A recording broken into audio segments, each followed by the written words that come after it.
everyone. So, before you get started on your second film review today, I would like to review the reviews. And like I said in the presentation, am using Carter's review that he submitted to us last week as an example to show you what I want you to do and what I don't want you to do. So at the top, you'll notice that Carter filled in the film details.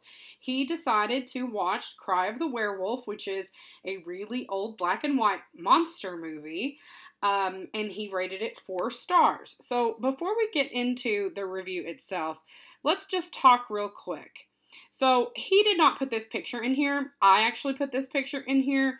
And I put it in there because I'm thinking that it just makes your reviews look nice. So if you want to add a picture of like the movie poster or a shot from the film itself, that really does add to the visual appeal of your review. So let's get into and let's look at his first paragraph. So you notice that in his first paragraph, it has, in the first sentence, 3 things that I'm looking for. It has the title of the movie, it has the director of the movie, and it has that it was released in the year 1944. So besides the 3 most important things in this first sentence that I already highlighted, he also has a very brief statement about how this film fits into the development of the horror genre, because for him, when he wrote this review, the key important point he wants to get across in his film review is about how, yeah, this is an old movie and it uses a lot of common horror movie tropes, but yet it's still a really good example of a horror film. Now, before we get started on the body paragraphs, I want to call your attention to the fact that he did not put a title for his review. Now, nobody did except for Jonathan, so shout out Jonathan. But I would have liked to see some kind of title. So after I read his whole entire review, I came up with this relatively cool title. Cry of the Werewolf, Still Worth Watching 80 Years Later. Because that pretty much sums up the main points that he gets at in this entire review.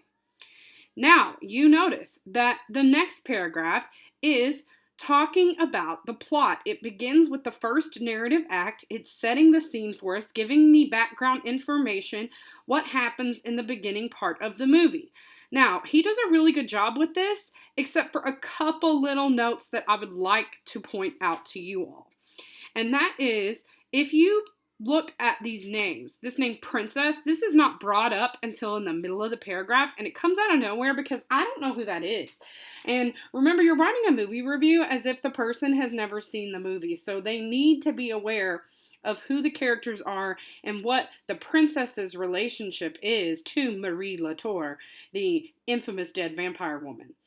Now, after every single person that you name a major character, you need to put the actor's name after it in parentheses. So what he should have done, and what a lot of you did not do, some did, but very few, is what you can do is you can go to IMDb, and you can, this is what IMDb looks like at the top, and you can search IMDb for your film. You will notice that it has the full cast and crew, so if you scroll down, you can find the names of every single actor and character throughout the whole thing. So what he should have done is, in parentheses, after it said princess, he should have put, so you notice that you needed to put the actors' names because it's all about, remember, you're doing this as if the person reading it has never watched the movie that you're talking about before. And also, you're talking about artists and they deserve some credit for their work.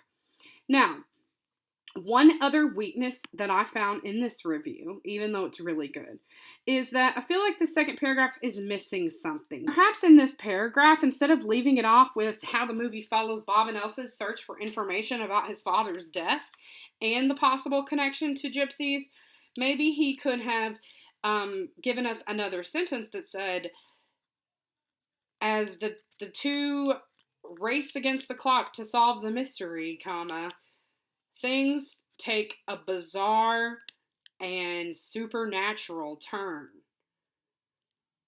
or something like that, to give us a more final understanding of the film. Now, his conclusion is his absolute best thing. Notice that his conclusion talks all about the strengths of the film. He talks about the weaknesses of the film as well, but then he talks about how those weaknesses sort of don't really matter because even though the technology is not that cool, it is something that at that time period they did really well with it. Now, before you get started on review number 2, I would like for you to remember when you are watching a movie, you should always be thinking about themes. So ask yourself, what themes does this film comment upon? So think about if you're watching a monster film, and a lot of you chose to screen 47 meters down this week. So what fear is that playing upon? And how do the main characters in that film end up in the predicament that they're in? And based on what happens, what is this film trying to say about shark attacks or diving in general and swimming with sharks? Think about if, for instance, you chose A Quiet Place, which a couple of you chose that one this week as well. Think about what is that film trying to make a comment about in regard to family. So you need to, in these film reviews, really explore the thematic purpose behind these films. So that's all I got. Those are my notes, and I hope that everybody does a really good job with this second film review.